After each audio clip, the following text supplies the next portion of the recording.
Then he personalizes it, and we got to hurry. For in him, verse 9, why would you want to do this? Why would you want to receive him as he really is? Paul says, because in him the whole fullness of deity dwells bodily. The fullness of God's in him, and you have been filled in him. So the fullness of God is in Jesus. Jesus is in you. Therefore, you are filled with the fullness of God, who is the head of all rule and authority. So, no Jesus, no fullness. You want to keep Jesus, so you keep the fullness. Verse 11 transitions to baptism. In him you were also circumcised with a circumcision made without hands, by putting off the body of flesh by the circumcision of Christ. I just lost most everybody there, so let me tell you what he's saying here.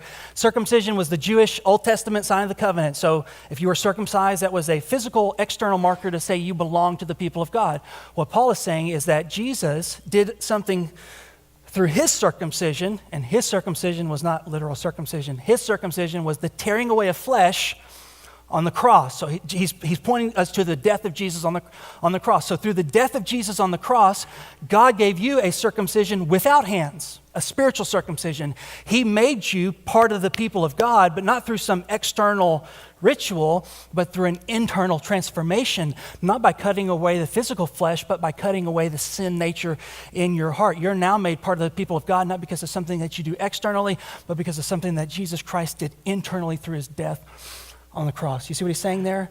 You're baptized, you've been circumcised in him, not with a physical circumcision, but a spiritual one, not the cutting away of flesh, but the cutting away of the sin nature through the circumcisions of Christ, his death on the cross. Verse 12, having been buried with him in baptism, in which you were also raised with him through faith in the powerful working of God, who raised him from the dead. So you were buried with him. He was buried in death. You've been buried in baptism. He was raised in the resurrection. You'll also be raised one day at the coming of Jesus when he comes again. You're sharing in him. The fullness of God is in him. The power of God raised him from the dead. The fullness of God is in you. And the same power that raised Jesus from the dead will also give life to your mortal bodies.